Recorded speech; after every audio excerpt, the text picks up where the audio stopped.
Então, gente, primeiro eu quero agradecer, né, a presença de vocês aqui. E vou me descrever.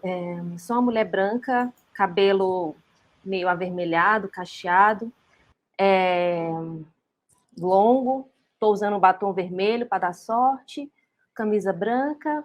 E aqui no fundo tem a sala do meu apartamento, com sofá, alguns quadros. Enfim, mas vamos lá, né? O tema que eu trouxe para a gente conversar hoje é complexo, desde já eu já falo, né? Vou tentar falar com um pouco de calma para vocês aqui, que é baseado numa pesquisa que eu estou fazendo desde junho desse ano, que ele começou com o objetivo de estudo pessoal, né? Para trabalhar mais a pesquisa, e aí foi desenrolando, e aí eu trouxe para cá, para o TDC, para a gente falar sobre, tá? Então o tema é envelhecer, corpo, carreira e tecnologia.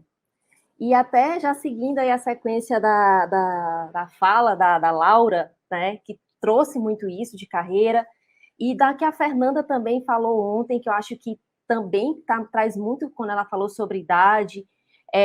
A Thaís também trouxe várias coisas a gente falar sobre usar os porquês para entender ali o que as pessoas trazem para a gente. E aí eu vou dar sequência aqui, tá? Para me apresentar, eu sou Larissa, sou piauiense. Eu sempre gosto de falar que eu sou piauiense. Hoje eu moro em São Paulo, mas trazer as minhas raízes sempre junto comigo. Eu tenho 37 anos e hoje eu estou como designer de produto na ABRQ, né? Uma consultoria de tecnologia e trabalho com produtos financeiros.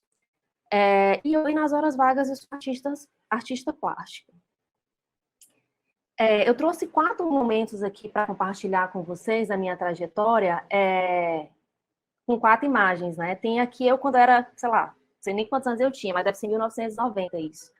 Eu criança, né? A Larissa criança que estava querendo aprender a ler, a escrever, e nas horas vagas só queria brincar, né? Que é o que criança gosta de fazer. E aí, do lado da Larissa criança, eu trago a Larissa com o mesmo look, né? Com a Beca, né? Que eu acho que é assim que se chama. Da minha formatura em publicidade e propaganda, isso foi em Teresina, em 2008. Mas também quero falar para vocês que antes de eu me formar em publicidade, eu cheguei a fazer um curso em 2001 de licenciatura em educação artística na época. E eu abandonei o curso. Eu cursei 2 anos, mas eu precisava escolher entre estudar e trabalhar, porque era aula de manhã, de tarde, de noite. Eu larguei e fui para a publicidade, que eu achava que isso ia me dar um retorno financeiro mais do que trabalhar com artes, né? Então, acho que é importante a gente também falar disso, de retorno financeiro que a gente busca. Mas beleza, vida que segue, né? E quando foi esse terceiro recorte, que é uma foto quando eu estou apresentando o meu TCC, eu, minha orientadora, e a Annelise, que também me ajudou, colaborou no meu TCC. Nesse momento, eu já estou em São Paulo, né? Eu passei de 2008 até 2015, eu só trabalhava. Eu esqueci de estudar, digamos assim. E aí eu vim para cá fazer uma pós, né? E fiquei. Desde 2016 eu estou morando aqui em São Paulo e não parei mais de estudar, sabe? É só fazendo curso, a louca do curso, desesperada. E aí, esse tempo todo eu trabalhei com design gráfico. E quando eu cheguei em São Paulo, eu passei 1 ano e meio sem conseguir emprego fixo. Aquela crise de 2015 ali, né, que estava bem complicado. E eu precisei me reinventar, né? Então eu digo que eu fiz uma especialização no design digital, UX design, que está sendo muito abordado aqui hoje com tecnologia. E aí eu trago essa 4ª foto, que é eu sentada na minha sala, onde eu estou hoje, e atrás de mim tem um quadro. Eu voltei a pintar em 2020. Eu resgatei as minhas raízes que tinha lá no fundo, que eu gostava de me expressar. Então, de dia eu sou do design, à noite eu sou da arte. E esses 4 momentos eu trago como conquista, né, profissional, de carreira. Essa 4ª eu já estou no meu apartamento, eu consegui morar só. Então, é uma linha do tempo que eu acho que é legal a gente fazer esse exercício para a gente ver que se a gente decide fazer uma transição de carreira, o nosso passado ele não se apaga. Né? Tem gente que vem de uma área totalmente diferente, vem do direito para trabalhar com UX e acha que é um absurdo. Não, todas as coisas, a gente vai encaixando essas pedrinhas no nosso dia a dia. E aí, nessa outra imagem, eu trago aqui hoje, né? Tem as minhas tintas, eu gosto de trabalhar com a tinta. e eu trago essa imagem, que é um dos quadros meus, que é corpo, né? É o corpo, é uma silhueta de uma mulher, preto e branco, ela meio nua, ela meio vestida, é o cabelo branco, preto. Então, é a gente falar sobre corpo, né? E aí, uma das primeiras pautas, quando eu falo sobre esse envelhecer, eu trago sobre o corpo, né? Como é que a gente está sendo escaneado aqui todo dia? E nessa ilustração eu falo o seguinte, para a gente falar sobre o novo, a fila é muito grande. Todo mundo quer falar sobre um produto que chegou, quer falar sobre uma criança que nasceu. O novo, a juventude, ela tem um culto sobre isso. E falar sobre envelhecimento é difícil, por quê? Porque a gente tem medo, a gente não sabe como é que vai ser, e a gente acha que tem um momento certo que você, até, por exemplo, até 49 eu estou jovem, 50 eu envelheci, como se tivesse algo assim pré-estabelecido. E como se a gente esperasse ter que chegar aos 50 anos para falar sobre envelhecer, né? E aí eu trago para vocês algumas perguntas mais para a gente refletir, né? Eu sou designer, trabalho com pesquisa, e a gente é muito disso assim, vamos... as perguntas, elas movem, né, para a gente entender. E aí eu começo a perguntar para vocês que estão aqui, né? Essa pergunta, qual a sua idade, que foi quando começou a minha interesse nessa pesquisa, foi com essa pergunta. Porque para você fazer essa pergunta para uma mulher, você tem que criar toda uma novela, né? Qual a sua idade? Com licença, desculpa. Então, como se você estivesse ofendendo alguém. E se a pessoa responde, se eu disser, eu tenho 37 anos de idade, mas nem parece. Como se a gente precisasse parecer uma idade que a gente tem. E para a mulher isso é muito mais forte. E aí eu trago uma outra pergunta para a gente refletir também, né? Você vai mudar de emprego depois de tantos anos, né?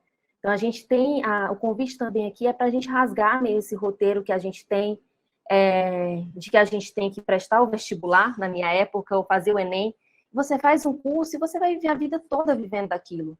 Ou se você presta um concurso público, você vai viver a vida toda. Por que não se permitir a descobrir outras coisas, né? A gente segue um roteiro e que quando a gente tenta fugir daquilo, a família, os amigos, eles vêm muito, né, são as pessoas mais próximas, a nos questionar, e a gente fica nessa síndrome, né, que o pessoal até comentou muito aqui, sobre síndrome do impostor, da impostora, que a gente escuta muito, mas a gente traz essas dores muito para nós, quando a gente abraça essa síndrome, né, e aí eu lendo outras abordagens, é que, como é que está o contexto exterior a nós? Então, a gente se culpa muita coisa, a gente tem as nossas inseguranças, a gente se compara, porque o nosso contexto que a gente está inserido, ele trabalha todo para o contrário, né? Então, a gente se perguntar, e às vezes a gente também está fazendo essa pergunta para os nossos coleguinhas ao lado. E aí eu trago uma outra pergunta, que essa aqui é bem complexa, daria um outro papo, que para a mulher se a gente escuta mais isso, né? Se você não tiver filhos, quem vai cuidar de você quando envelhecer? Nas minhas leituras sobre envelhecimento, um dos temas é esse, né? E aí eu também recomendo um podcast do Mamilos, que é o que é a economia do cuidado, né? A mulher, ela está sempre cuidando de alguém. Ela está cuidando dos avós, dos pais, dos filhos, do marido, da casa. Às vezes ela cuida dela mesma, ou às vezes não tem nem esse tempo para se cuidar. E gera esse contexto sobre esse medo de envelhecer atrelado a isso, a essa maternidade, né? Se eu não tiver filho, quem vai cuidar de mim? Se eu não casar? É um ponto que eu acho que é interessante para a gente refletir também. E aí, outra pergunta, você já passou dos 40 e vai fazer outra graduação? Como se a gente tivesse que seguir todos esses roteiros, tá? Seguindo ainda um pouco essas perguntas, agora eu trago para vocês algumas ilustrações baseadas nessa questão do envelhecer, né? O envelhecer, que eu falo que não é só para quem já passou dos 30 pensar sobre isso, porque a gente está envelhecendo todo dia. Envelhecer é essa passagem do tempo, mas socialmente a gente vai entrando em algumas caixas, né, ali. E aí essa ilustração é o seguinte: hoje no Brasil há pessoas que conseguem viver mais de 100 anos graças à tecnologia, à ciência, à vacina. Mas aí, se a gente for pensar nos nossos recortes sociais, esse envelhecimento ele é interrompido em alguns fatos, né? Em alguns casos, e a realidade muda. No Brasil, as taxas de feminicídio são altíssimas. a média de vida de uma pessoa trans é 35 anos. Muitas pessoas não têm acesso ao plano de saúde, né? Por mais que a medicina tenha evoluído, no Brasil a gente tem o SUS, que, comparado com outros países, a gente tem esses pontos positivos, né? Mas, ao mesmo tempo, o acesso às oportunidades para você envelhecer com dignidade e não ter interrompido esse processo, eles mudam de acordo com cada recorte, cada marcador. E aí, um outro ponto que eu trago também é se essa pessoa ela morar em altos índices de bala perdida, que chamam, é um outro assunto bem polêmico também, né? Mas, assim, a criança de 10 anos, ela tem essa vida interrompida. Então, onde a gente está aqui sentado hoje, conversando, acho que todo mundo passou por dificuldade na sua carreira, na sua vida, mas individualmente, mas no coletivo, há realidades que às vezes a gente não percebe, né? E aí eu trago uma outra reflexão, que é uma ilustração baseada no livro que eu li, que é A Invenção de uma Bela Velhice, de uma antropóloga, Miriam Goldenberg. Ela faz esse paralelo, ainda pensando nesse binarismo, tá? Que foi o que eu senti na leitura. Então, homens e mulheres, que foi onde começou o meu estudo, né? Eu comecei a pesquisar sobre mulheres, mas hoje eu já estou querendo falar sobre homens em envelhecimento e sobre mulheres trans, homens trans, não binário. A gente vê outras realidades, mas nessa ilustração, a Miriam, ela fala muito sobre, nas pesquisas dela, sobre como essa linha do homem, há medos, há inseguranças, há incertezas sobre como é que eu vou envelhecer, meus medos. Mas na mulher, isso começa ali desde quando começa a surgir primeiro o cabelo branco, né? A juventude, essa coisa entre a mulher mais velha, essa rivalidade que cria esse culto todo, ele já começa sempre. E aí tem todas essas inseguranças, né, da mulher. E tem uma virada de chave que é muito interessante, né? Cada uma vai sentir no seu momento. E aí eu trago uma frase que é interessante do livro, que é o seguinte: o discurso dos homens é pautado pela busca de significado com atividade que lhes dê tesão. Realmente ele está voltado para a carreira, a vida do homem, né? A gente está falando de carreira, né? Que ainda tem essa questão do homem colocar o dinheiro dentro da casa, né? Do sustento. E, paralelo, o discurso da mulher é focado na liberdade de ser eu mesma. Então, para nós mulheres, isso é muito forte, né? Porque a gente passa a vida toda cuidando do outro. E quando a gente vira essa chave, é quando eu quero ser eu mesma ali, a minha verdade para a sociedade. E para mim, né? E aí, gente, esse todo Oi, boom de coisa de cor, de recortes sociais, para a gente entender que nem todo mundo envelhece igual, oi, né? Larissa. E eu trago um outro ponto para a gente refletir junto, que é sobre carreira, né? E aí um ponto que eu trago, que é uma palavrinha-chave, oportunidade, né? Como estão as oportunidades de emprego em 2021? Oi, Larissa. Eu trouxe um Você nos recorte ouve? aqui para a gente pensar, que é de um blog do Nubank, ele faz um estudo sobre desemprego, desalento, desocupação. É interessante o estudo, tá? E eu trago Oi, um ponto, Larissa. né, que é o perfil, né, como seria esse perfil dessa pessoa desempregada. E aí tem uma marcação de que seria uma mulher negra, jovem, né, Ah. de acordo com os dados, né? Então, a gente pode ver Oi, Larissa. que esse de 30, 69 Oi, anos, Larissa. 60 é menor, né? Essa questão do Oi, desemprego. Lari. Mas aí eu estou falando de envelhecer, né? Tem até ontem na pesquisa, acho que foi da Thaís, que ela falou o seguinte: é uma porcentagem de pessoas com 60 mais muito pequena empregada. Então, há uma pouca diversidade, se a gente for pensar, né, em geração nas empresas hoje, que é interessante você contratar mais e ter mais vagas afirmativas para essas pessoas. Mas Oi, também acho que é Larissa. interessante a gente olhar para Oi, esse oi. número grande de mulheres jovens, porque a gente espera falar sobre envelhecer lá na frente. A gente precisa tratar, a gente precisa cuidar, a gente precisa abraçar a oportunidade dessas mulheres, porque se você pensar, a gente falar só sobre etarismo isolado e não falar sobre gênero e outros pontos, a gente não vai resolver muita coisa. Então, acho que é interessante a gente pensar isso a longo prazo também, tá? E aí, para esse estudo sobre relacionar todos esses pontos, em junho eu comecei a fazer essa pesquisa que ainda era com esse nome Mulheres 40 mais, tá? O objetivo da minha pesquisa foi focar em mulheres designers 40 mais, design gráfico e design digital, que é a minha área de atuação, tá? Então, eu fiz uma pesquisa quantitativa, e aí o que eu trago para vocês, tem um QR Code, que lá no Medium eu escrevi mais sobre esses dados, mas o que eu queria entender nessa pesquisa, né, como designer? Eu queria entender como é o corpo dessa mulher, né? E depois, em algumas perguntas, sobre onde ela nasceu, onde ela mora.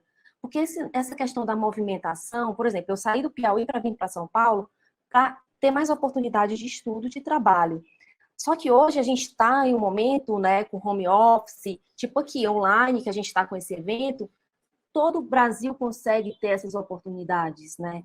As pessoas têm mais essas oportunidades de trabalho também. Mas antes, a gente precisava fazer esse movimento. E aí eu trago outras perguntas sobre carreira. Como é que essas mulheres, muitas do design gráfico, ilustradoras, artistas plásticas também, como é que elas estão lidando com a tecnologia, né? Porque com a pandemia a gente viu também o seguinte, quem não se digitalizou como Oi, pessoa... Larissa. Oi? Oi. Desculpa te interromper, é porque no meio da sua fala parou de compartilhar os slides. Ops, deixa eu ver aqui. Ah, Bom, agora sim! Maravilha! mas, assim, seguindo a ideia do que eu estava falando da pesquisa, né, os objetivos que eu queria entender dessa movimentação dessa mulher, né? Então, ainda saindo, voltando para essa carreira, falando, lembrando aqui da fala da Laura na palestra anterior, que é quais são esses passos que a gente faz, né? Tipo, de aprendizado. Se a mulher ela também participa de comunidade de tecnologia, né, de design, que para mim foi um grande